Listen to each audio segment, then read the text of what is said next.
Hello दोस्तों, स्वागत है आप सभी का एक बार फिर से आपके अपने यूट्यूब चैनल साइंस बंकर्स पर। दोस्तों, केंद्रीय विद्यालय संगठन के नए रिक्रूटमेंट रूल्स आ चुके हैं टीचिंग पोस्ट के लिए। और ये 20 मार्च 2025 को यानी कि कल ही के दिन आए हैं। तो इम्पॉर्टेंट रूल्स हैं, क्या है इन रूल्स में इस वीडियो में जानेंगे दोस्तों। सबसे पहले कुछ गुड न्यूज़ मैं आपको बता दूं इन रूल्स के बारे में। पहला तो ये दोस्तों कि जो एज है वो 40 के अबव नहीं होनी चाहिए। 5 इयर्स का रिलैक्सेशन है अपर एज लिमिट के केस में के वी एस एम्प्लॉयज़ के लिए। पहले के वी एस एम्प्लॉयज़ के लिए कोई एज बार नहीं था, लेकिन अब आप ये मान के चलिए कि जो एज है वो 40 है तो 45, इट मीन्स 40 + 5 45 एज तक ये लोग एलिजिबल होंगे। तो एक तरीके से जो फ्रेश कैंडिडेट्स हैं उनके लिए तो देखो ये अच्छी बात है। लेकिन जो ऑलरेडी इन सर्विस के वी एस एम्प्लॉयज़ थे तो उनके लिए ये थोड़ा सा प्रॉब्लमेटिक रहेगा, क्योंकि जो प्रीवियसली कोई एज बार नहीं था अब 5 इयर्स का ही रिलैक्सेशन यहाँ पर रहेगा।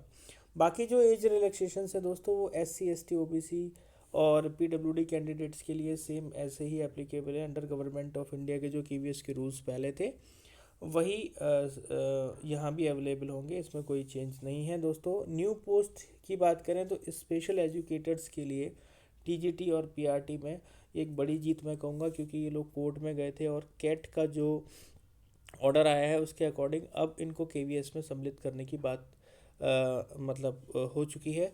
तो इस वजह से स्पेशल एजुकेटर्स के लिए एक बहुत बड़ी खुशखबरी है, मैं कहूँगा कि स्पेशल एजुकेटर्स का यहाँ पर रास्ता बिल्कुल क्लियर हो गया है। स्पेशल एजुकेटर्स की पोस्ट यहाँ क्रिएट हो गई हैं KVS के अंदर, जो पहले नहीं हुआ करती थी दोस्तों। ठीक है।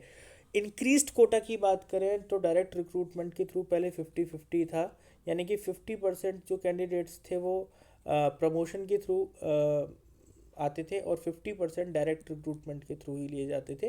लेकिन ये जो रेशियो है दोस्तों, ये अब डायरेक्ट रिक्रूटमेंट यानी कि फ्रेश कैंडिडेट्स जो है जो KVS में एंट्री पाना चाहते हैं, जो टीचिंग जॉब्स की लगातार प्रिपरेशन कर रहे हैं, उनके लिए बहुत अच्छी खबर है कि अब 66.67 यानी कि मैं कहूँ 2/3 जो कैंडिडेट्स हैं अब वो डायरेक्ट रिक्रूटमेंट के थ्रू आएंगे। और जो प्रमोशन वाला क्राइटेरिया था, दोस्तों, उसमें ओनली 1/3 कैंडिडेट्स यानी कि 33.33 कैंडिडेट्स ही अब सीनियोरिटी के बेसिस पे यहाँ पर प्रमोट होंगे दोस्तों। तो यहाँ पर कुछ चेंजेस न्यू सब्जेक्ट कॉम्बिनेशन को लेकर के भी हैं दोस्तों। एक मेजर चेंज किया गया है। तो नए सब्जेक्ट कॉम्बिनेशन में बात करेंगे अभी। अभी ये केवल PGT पोस्ट के लिए मैं आपको RR रूल्स बता रहा हूँ। TGT के लिए मैं एक अलग वीडियो बना दूंगा। ये केवल PGT पोस्ट्स के लिए है, तो इनका ध्यान रखें। ये जितनी भी बातें मैंने आपको बताई हैं सब PGT पोस्ट के लिए बताई हैं। ठीक है, आगे बढ़ते हैं दोस्तों। बात करें बीएड की, तो बीएड तो दोस्तों मैंडेटरी है ही। ठीक है, PGT पोस्ट के लिए कंप्यूटर साइंस के लिए पहले कंप्यूटर साइंस डायरेक्ट रिक्रूट किए जाते थे, लेकिन यहाँ पर अब चेंज कर दिया गया है। बीएड मैंडेटरी हो गया है PGT पोस्ट के लिए कंप्यूटर साइंस में। अभी अगर हम बात करें DSSB की, तो DSSB में आपको पता होगा कि वहाँ पर अभी भी कोई ऐसा रूल नहीं है, यानी कि बीएड जो है कंप्यूटर साइंस के लिए ना तो TGT के लिए और ना ही PGT के लिए कोई मैंडेटरी है। लेकिन यहाँ पर आपको बता दूं कि KVS ने TGT और PGTs के लिए बीएड को मैंडेटरी कर दिया है। एक तरीके से देखा जाए तो इन लोगों के लिए जो एक बेनिफिट वो रहेगा कि ये रहेगा कि बीएड करने के बाद जो कैंडिडेट कंप्यूटर साइंस के पोस्ट के लिए आ रहे हैं वो प्रिंसिपल और वाइस प्रिंसिपल पोस्ट के लिए भी अप्लाई कर पाएंगे इन फ्यूचर। लेकिन अभी की बात करें तो दोस्तों विदाउट बीएड वाले कैंडिडेट्स कंप्यूटर साइंस की पोस्ट को फिलअप नहीं कर पाएंगे, ये एक ड्रॉबैक ज़रूर रहेगा दोस्तों। नेक्स्ट बात करें तो 1 ईयर बीएड स्पेशल एजुकेशन की रिहैबिलिटेशन काउंसिल ऑफ इंडिया और अदर बीएड जो है वो इक्विवेलेंट है in case of TGT and P, यानी कि स्पेशल बीएड जो हुआ करती थी, जैसा कि मैंने आपको बताया, वो अब एलिजिबल हो गई है और इसको इक्विवेलेंट ही माना जाएगा। हालांकि इक्विवेलेंट तो मान लिया गया है, अप्लाई ये कर सकते हैं, लेकिन यहाँ पर जो कंडीशन है वो भी देख लेना ज़रूरी है। वो कंडीशन ये है दोस्तों कि ये जो पर्सन स्पेशल बीएड के साथ में एंट्री लेंगे, इनको एक 6 मंथ का स्पेशल प्रोग्राम एलिमेंट्री एजुकेशन में करके एक कोर्स करना होगा, एक ब्रिज कोर्स इसको इन कैंडिडेट्स को ज़रूर करना होगा, ताकि ये लोग यहाँ पर इस पर्टिकुलर कंडीशन को फुलफ़िल कर पाए। एक्चुअल में ये जो कैंडिडेट्स दोस्तों ये कैट के पास में इसको लेकर के गए थे, तो कैट ने बोला था कि भाई ये जो कोर्सेज़ है स्पेशल बीएड वाले और नॉर्मल जो बीएड है प्रोग्राम है, तो इनके सिलेबस में कोई ख़ास डिफरेंस नहीं है, सेम ही सारा कुछ है। तो ये जो स्पेशल एजुकेटर वाले हैं भाई, इनको आप क्यों मतलब एग्ज़ाम नहीं देने दे रहे हैं, ऐसा क्या वो है इसमें लॉजिक? तो कोई इसमें पुख्ता जिसे हम कहें स्ट्रॉन्ग कोई प्रमाण निकल के नहीं आया जो स्पेशल एजुकेशन वालों को इस चीज़ से, इस बेनिफिट से रोक सके। तो स्पेशल एजुकेशन वाले जो कैंडिडेट्स हैं उनके लिए बहुत अच्छी खबर है कि ये भी अप्लाई करेंगे बिल्कुल टीजीटी और पीजीटी रिक्रूटमेंट्स के लिए। बस एक कंडीशन ये रहेगी कि इनको 6 मंथ्स का एक ब्रिज कोर्स करना होगा, ठीक है। फिर उसके बाद करें तो 2 ईयर डिप्लोमा जो है वो स्पेशल एजुकेशन में आरसीआई के थ्रू, रेगुलर डिप्लोमा पीआरटी को भी कंसिडर किया जाएगा रिक्रूटमेंट्स में। तो यहाँ टीजीटी पीजीटी और पीआरटी तीनों ही पोस्ट के लिए इनका रास्ता क्लियर हो गया है दोस्तों। नेक्स्ट बात करें तो दोस्तों अब पीजीटी हिंदी और इंग्लिश की बात कर लें तो देखिए इंटीग्रेटेड जो कोर्स है पीजीटी, इसका integrated post graduate course NCT recognised university से होना चाहिए। इंटीग्रेटेड कोर्स में क्या होता है दोस्तों कि यहाँ पर जैसे बीएससी बीएड, ठीक है, बीएससी और एमएससी साथ में हो गया, ठीक है, या बीए और एमए हो गया इंटीग्रेटेड कोर्स। तो इंटीग्रेटेड कोर्स हम जैसा कि जानते हैं कि ये जो कोर्सेज होते हैं ये दोनों कोर्सेज यानी मास्टर्स और बैचलर्स एक साथ ही कराते हैं।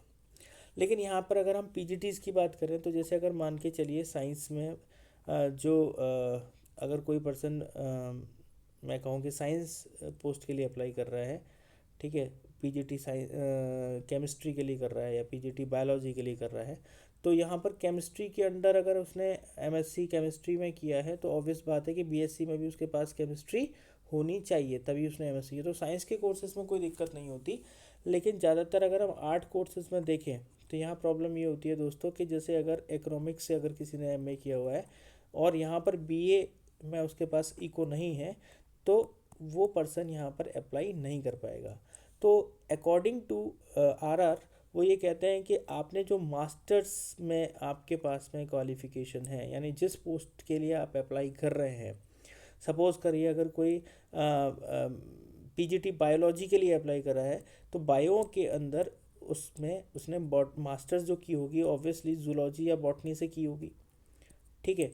तो आपके जो जूलॉजी और बॉटनी के जैसे सब्जेक्ट्स हैं ये बीएससी में भी होने चाहिए, ठीक है, जनरली ऐसा होता भी है। लेकिन ये केस आर्ट वालों के साथ में नहीं है दोस्तों। यहाँ पर कई बार ऐसा होता है कि जो मास्टर्स हमने पढ़ा हुआ होता है उसी के बेस पे हम पीजीटी के लिए अप्लाई कर देते हैं, ठीक है, और ऐसा DSSB में भी होता है दोस्तों। तो मास्टर्स में जो हमने जिस सब्जेक्ट से हमने मास्टर्स किया हम उसके लिए अप्लाई तो कर रहे हैं, लेकिन साथ में ये भी देख लें कि वो पर्टिकुलर सब्जेक्ट आपने ग्रेजुएशन में पढ़ा होना चाहिए, तभी आप उस पोस्ट को अप्लाई कर पाएंगे। क्या मेरी बात क्लियर हो गई? मैं ये कह रहा हूँ कि जो आपने सब्जेक्ट मास्टर्स में पढ़ा हुआ है वो आपने बैचलर में भी पढ़ा हुआ होना चाहिए, तभी आप पीजीटी पोस्ट के लिए अप्लाई कर सकते हैं। यानी कि पीजीटी हिंदी और इंग्लिश के लिए जैसे अगर आप कर रहे हैं तो आपकी मास्टर्स हिंदी में है तो बैचलर भी आपकी हिंदी में, बैचलर में भी आपके पास हिंदी होनी चाहिए। या आप अगर एमएससी इंग्लिश हैं तो आपके पास बैचलर में भी इंग्लिश होनी चाहिए। तो ये एक इम्पॉर्टेंट चीज़ रहेगी दोस्तों। तो ये तो बात हो गई एकेडमिक डिग्री की। बात करें प्रोफेशनल डिग्री की तो प्रोफेशनल में बीएड डिग्री होनी चाहिए एनसीटी रिकॉग्नाइज इंस्टीट्यूशन से। इसके अलावा 3 ईयर की इंटीग्रेटेड बीएड एमएड अगर है तो ये भी 50% से होनी चाहिए। 4 ईयर इंटीग्रेटेड प्रोग्राम 50% मार्क्स के साथ में होना चाहिए दोस्तों, ठीक है, इंक्लूडिंग बीएड कंपोनेंट ऑल्सो, ठीक है, इसमें बीएड ज़रूर होनी चाहिए। तो तीनों में ही बीएड तो कॉमन है दोस्तों। देन उसके बाद बात करें तो बाकी सब्जेक्ट्स के लिए जैसे maths, physics, chemistry, biotechnology, history, geography, economics and commerce, ठीक है। तो इन सब्जेक्ट्स के लिए भी वही रूल होगा जो मैंने अभी आपको बताया कि इंटीग्रेटेड पोस्ट जो है, इंटीग्रेटेड जो पोस्ट है दोस्तों वो एनसीटी रिकॉग्नाइज्ड यूनिवर्सिटी से इंटीग्रेटेड कोर्स आपका होना चाहिए। 50% मार्क्स आपके एग्रीगेट होने चाहिए इंक्लूडिंग बीएड कंपोनेंट, ठीक है। तो ये चीज़ इंपॉर्टेंट रहेगी। देखिए मैं लिखा भी है provided the candidate had studied concern subject in graduation level also. Graduation में भी वो सब्जेक्ट आपका होना ही चाहिए। बाकी चीज़ें मैं आपको यहाँ पर बता चुका हूँ दोस्तों।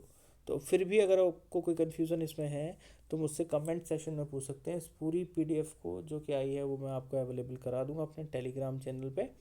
इसके अलावा जो टीजीटी पोस्ट को लेकर के रिक्रूटमेंट्स हैं, आरआर हैं, ठीक है, तो टीजीटी के लिए मैं एक और वीडियो बना दूंगा। ये मैंने पीजीटीज की जो पोस्ट थी वो कवर की। तो दोस्तों मुझे बताइएगा कैसा लगा आपको वीडियो, और ऐसे वीडियो मैं लाता रहूँगा। सब्सक्राइब कर लें हमारे चैनल को, साइंस बंकर्स को दोस्तों, और इसके अलावा हमारे टेलीग्राम चैनल को भी ज्वाइन कर लें दोस्तों। Thank you so much.